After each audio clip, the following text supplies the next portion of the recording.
Two glorious periods of Indian history have been lost to view due to the way Indian history has been divided into three parts by academicians. Has this been done on purpose?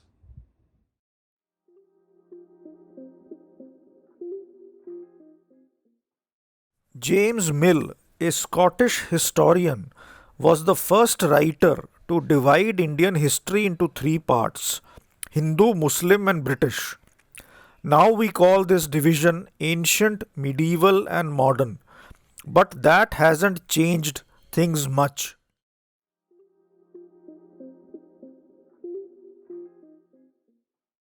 The two periods that have been lost to view are the 500 year long Hindu resistance to the Arab invasion and the 100-year long Maratha Peshwa Empire.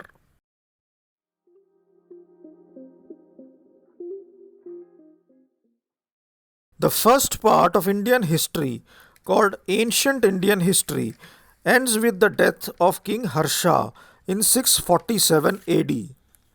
Medieval history starts with the 17 raids of Mahmud of Ghazni into India from 1000 to 1026 AD.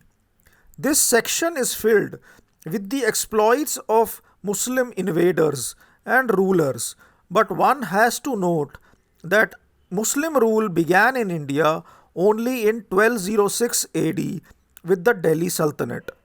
So, where did the 500 years from 700 AD to 1200 AD go?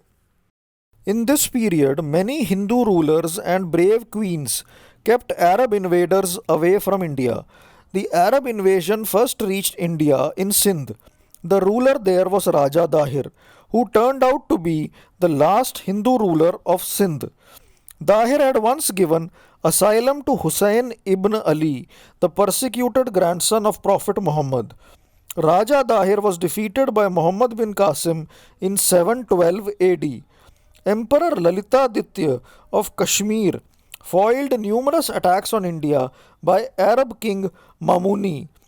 Lalitaditya's contemporary, King Yashovarman of Kannauj, also repulsed the attacks of the Arabs. Bappa Rawal, the 8th century ruler of Chittor, marched to Ghazni and captured its ruler Salim. Nagbhat I, who founded the Gurjara Pratihara dynasty, repulsed an Arab invasion from Sindh. In 738 AD, Chalukyan governor Pulakesi of Gujarat and Rashtrakuta king Danti Durga drove back the Arab invaders at Navsari. The Hindu Shahi kingdom in Afghanistan Pakistan area made forward movement very difficult for Mahmud of Ghazni. The notable kings in this effort were Jaipal, his son Anandpal, grandsons Sukhpal and Trilochanpal, and Trilochanpal's son Bhimpal. The Kalinjar fort under Chandela king Vidyadhar stood against the invasion of Mahmud of Ghazni.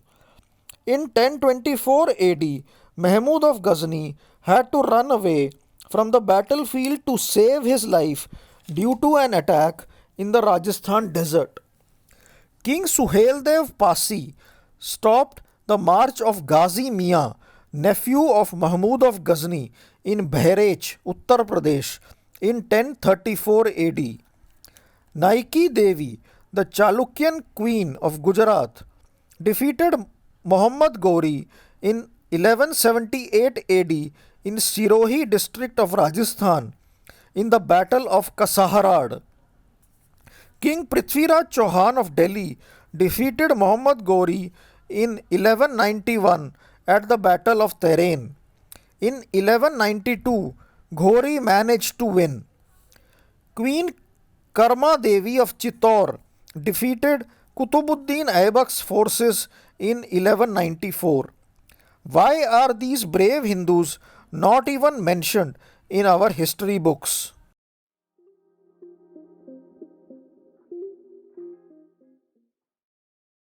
The second glorious period of Hindu history that is missing is the 100-year long Maratha Peshwa Empire.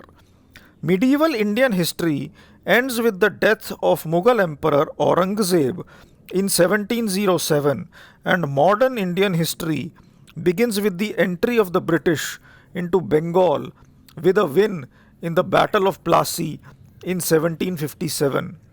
But lost in the middle is the appointment of Baji Rao I as the Peshwa of the Maratha Peshwa Empire in 1720. Till his death in 1740, he fought about 40 battles and won all of those. As a result, the Maratha Peshwa Empire stretched from Karnataka in the south to Orissa in the east to Lahore in the northwest.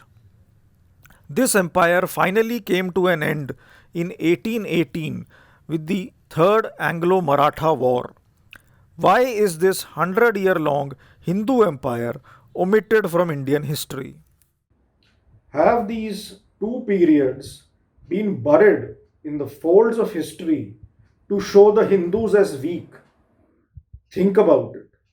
Namaskar.